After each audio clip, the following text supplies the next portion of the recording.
துளசி ரங்கனுக்கு கால் பண்ணி சென்னைக்கு கிளம்பிட்டியான்னு கேட்க, கிளம்பணும், ஆனா இங்க பசங்க பிரச்சனை ரொம்ப காம்ப்ளிகேட்டடா போய்கிட்டு இருக்குன்னு சொல்றான். அன்னைக்கு பசங்க மூலமா உன்னோட பாஸ் ஞாபகம் வருதுன்னு சொன்னேல, அப்ப அதுதான் ஆன்சர்னு சொல்ல, என்ன பண்ணக்கூடாதுன்னு தெரியும், அப்ப அதை நடக்காம பாத்துக்கோ.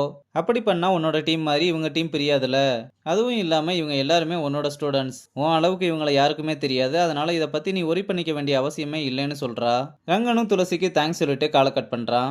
இந்த பக்கம் ராஜு துளசியும் ரங்கனும் கைகோர்த்து நிக்கிற போட்டோவை பார்த்து வெறியாகிக்கிட்டு இருக்கான். இங்க ஹாஸ்டல்ல வேலு ஜாக்கி கிட்ட மாத்தையனோட கோவத்தினால ஃபர்ஸ்ட் டோர்னமெண்ட்ல பிரச்சனையாச்சு. அப்புறம் நடராஜ் கிட்ட பிரச்சனை பண்ணா அவருக்கு வேலையே போயிடுச்சு. ஆனா இவனுங்களும் ஏதோ மாத்தையன் பண்றதுதான் சரின்ற மாதிரி பேசிக்கிட்டு இருக்கானுங்கன்னு அவனை ஏத்தி விட, இதைத்தாண்டா நானும் சொல்ல ட்ரை பண்ணிக்கிட்டு இருக்கேன், ஆனா ரங்கன் சார் கூட புரிஞ்சுக்க மாட்டாருன்னு சொல்றான். நல்லா ஏத்தி விடுறதெல்லாம் ஏத்தி விட்டுட்டு இதெல்லாம் போட்டு மனசை குழப்பிக்கிட்டு இருக்காதா, பாத்துக்கலாம் விடுன்னு அட்வைஸ் பண்றான். ஆனா பாவம் மாத்தையனால தியோவையும் விட்டு கொடுக்க முடியல, இந்த பக்கம் அவனோட பெஸ்ட் ஃப்ரெண்டையும் விட்டு கொடுக்க முடியாம ரொம்ப கஷ்டப்பட்டுக்கிட்டு இருக்கான். அதனால ரங்கனை பார்க்க வந்து எந்த பேக்ரவுண்ட் இஷ்யூ பசங்களுக்குள்ள வரக்கூடாதுன்னு நினைச்சோனோ அது இப்ப வேகமா ஸ்ப்ரெட் ஆகிக்கிட்டு இருக்கு. முன்னாடிலாம் அம்மாவை பார்த்தா ரொம்ப கோவப்படுவேன், ஆனா இப்ப அவங்கள பார்க்கும்போது ஒரு மாதிரி வலிக்குது. டேய், நீ அதை அவங்க மேல வச்சிருக்க பாசம்டா. தியோ கூட அதை தான் சொன்னான். இங்க பாரு, நல்லதோ கெட்டதோ உன் ஃபேமிலி விஷயம் எல்லாருக்குமே தெரியும். இப்ப அது உன்னை இந்த அளவுக்கு டிஸ்டர்ப் பண்ணுதுன்னா அதை சார்ட் அவுட் பண்ண வேண்டிய டைம் வந்துருச்சு. நீ சின்ன வயசுல இருந்து ரொம்ப கஷ்டப்பட்டுட்ட, இதை உன்னால ஹேண்டில் பண்ண முடியும்னு நம்பு. நீ போய் இதை சால்வ் பண்ணிட்டு வா. உனக்கு எந்த பிரச்சனைனாலும் நான் உன் கூட நிற்பேன். ஆனா அதுக்காக நீ ஜாக்கி மேல கை வச்சாதான் என்னால ஏத்துக்க முடியாது. ஜாக்கி விஷயத்த நீ எவ்வளவு சீக்கிரம் சார்ட் அவுட் பண்றியோ அவ்வளவு நல்லது. நாளைக்கு லீவுன்றதுனால இதை விட உனக்கு நல்ல சான்ஸ் கிடைக்காது, போய் சார்ட் அவுட் பண்ணுன்னு சொல்லி அனுப்புறான். மறுநாள் ரிஷி மாத்தையங்கிட்ட, என்னாலதான் இதெல்லாம் நடந்துச்சு, நான் அப்படி பேசியிருக்க கூடாது, நானே இதெல்லாம் சரி பண்றேன்னு சாரி கேட்கிறான். இதெல்லாம் உன்னால இல்ல ரிஷி, என் கோவம் தான் என்னை இங்க கொண்டு வந்து நிறுத்திருக்கு. நீ இதெல்லாம் நினைச்சு உன் கேம் அஃபெக்ட் பண்ணிக்காத, நான் பாத்துக்கிறேன்னு சொல்றான். ஆனா ரிஷி மாத்தையன் எவ்வளவு சொல்லியும் கேட்காம ஜாக்கி கிட்ட வந்து, நான் அப்படி பேசியிருக்க கூடாது, என் மேலதான் தப்புன்னு சாரி கேட்டா. அதுக்கு ஜாக்கியும் எந்த ரியாக்ஷனும் காட்டாம உட்காந்துருக்க. உங்களுக்கு கோவம் இருந்தா என்ன அடிச்சுக்கோங்கன்னு சொல்ல, ஜாக்கி ரொம்ப கோவமா எந்திரிச்சு போடா ஏதாவது சொல்லிட போறேன்னு சொல்லிட்டு கிளம்புறான். அப்ப ரங்கன் மாத்தையனுக்கு கால் பண்ணி, நான் சென்னை போறேன், மண்டே தான் ரிட்டர்ன் வருவேன், ஜாக்கி கிட்ட பேசி இந்த பிரச்சனையை வேகமா முடிக்க பாருன்னு சொல்லி காலை கட் பண்ணிட்டு துளசி கிட்ட நான் ஃபைனலா சென்னை வரேன்னு சொல்லி மெசேஜ் அனுப்புறான். அப்புறம் மாத்தையனும் ஜாக்கி கிட்ட வந்து உன்கிட்ட கொஞ்சம் தனியா பேசணும்னு சொல்லி கூப்பிட, அவன் அதெல்லாம் கண்டுக்காம வேலு கூட பேசிக்கிட்டு இருக்கான். மாத்தையனும் நான் உன்னதாண்டா கூப்பிடுறேன் வாடான்னு மறுபடியும் கூப்பிட, உடனே வேலும் ஸ்டீவும் சேர்ந்து ஜூனியர்ஸை வச்சு கம்பேர் பண்ணி ஜாக்கியை ஏத்தி விடுறானுங்க.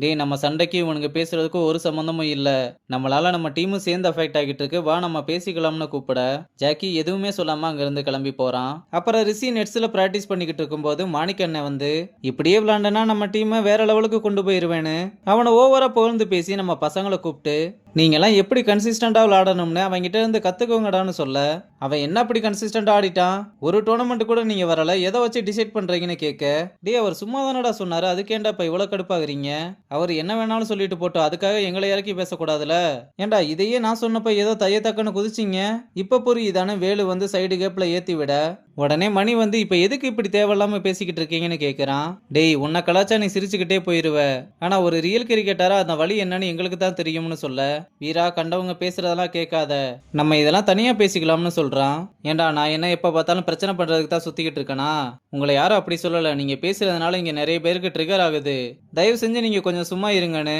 நம்ம பசங்களை சமாதானப்படுத்த ட்ரை பண்ண. டேய், ஒரு பொண்ணுக்காக வந்த உனக்கெல்லாம் இது புரியாது, இதெல்லாம் கிரிக்கெட்டு தான் லைஃப்னு இருக்க, எங்களை மாதிரி ஆளுக்கு தான் வலிக்கும்னு சொன்னதும் நம்ம மணியும் ஒரு மாதிரி உடஞ்சு போயிடுறான். அப்புறம் ரிஷியும் வந்து அவங்க பேசுனதெல்லாம் சீரியஸா எடுத்துக்காத, என்னையும் சேர்த்து தானே பேசினானுங்கன்னு சொல்ல, டேய் உன்னை கிரிக்கெட் நல்லா விளாடுறேன்னு கம்பேர் பண்றானுங்க, என்ன கிரிக்கெட்டரே இல்லைன்னு சொல்லிக்கிட்டு இருக்கானுங்க, இது எப்படா ஒன்னாகும், டேய் இவ்வளவு நாள் நீயே கிரிக்கெட்ல இன்ட்ரெஸ்ட் இல்லைன்னு சொன்னதுனால தானடா இப்படி பேசுறானுங்க, கொஞ்ச நாள் விடுற அவனுங்களே புரிஞ்சுக்குவானுங்கன்னு சொல்றான். ஏண்டா நான் சீரியஸா இல்லாம தான் மேட்சை வின் பண்ணி கொடுத்தனா, டேய் நீ பண்ணது எல்லாமே மத்தவங்களுக்காக, அது மட்டும் இல்லாம இந்த டோர்னமெண்ட்டை நீ ஆட ஒத்துக்கிட்டதே நான் போஸ்ட் பண்ணதுனால, உனக்கு கிரிக்கெட் பிடிக்கலன்னு சொன்னதுனால தானடா அவனுங்க அப்படி பேசுறானுங்கன்னு சொன்னா, ஏண்டா நீயும் தான் உங்க அப்பாவை பிடிக்காதுன்னு சொன்ன, ஆனா நான் அப்படி எடுத்துக்கிட்டேனான்னு கேட்டதும், தான் நான் எதை பத்தி பேசிக்கிட்டு இருக்கேன், நீ எதை பத்தி பேசிக்கிட்டு இருக்க, ஏதாவது சம்பந்தம் இருக்கா, அப்புறம் ஹெல்ப் பண்றேன்னு சொல்லிட்டு இப்படி எல்லாம் திருப்பி சொல்லாத, அசிங்கமா இருக்கு, இப்ப நீ மட்டும் என்ன ஆறுதலாவா பேசுன, நீ இப்படிதான் உன்னால எதுவுமே முடியாதுன்னு குத்தி காமிச்சுக்கிட்டு இருக்க, உன்கிட்ட வந்து பேசினல்ல என்ன சொல்லணும், உன்கிட்ட எல்லாம் பேசணும்னு எனக்கு எந்த அவசியமும் இல்லைன்னு சொல்லிட்டு கோவமா அங்க இருந்து கிளம்பிடுறான். போடா அப்படியே போயிரு, நீங்க எல்லாருமே அறிவாளி தான், நான் மட்டும்தான் ஜோக்கர்னு மணியும் கடுப்பாகிறான். ஒரு வழியா ராஜசேகர் பிளான் பண்ண மாதிரி மொத்த டீமும் உடஞ்சிடறதோட இந்த எபிசோட முடிச்சிருக்காங்க.